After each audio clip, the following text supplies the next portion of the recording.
Welcome viewer, this video tutorial describes, fix collecting printer status error in Windows 11, 10. Open Windows Settings.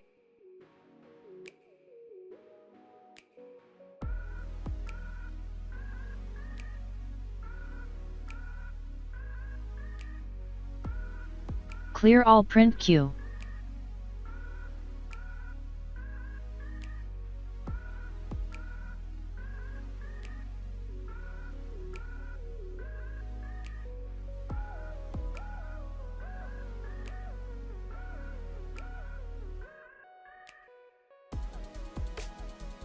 Change Printspooler service.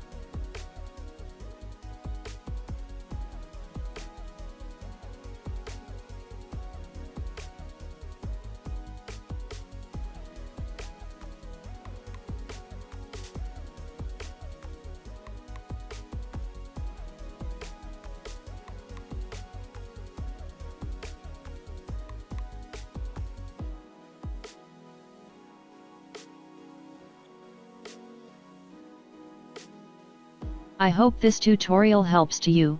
Please like, share and don't forget to subscribe our channel. Thank you very much. See you next video.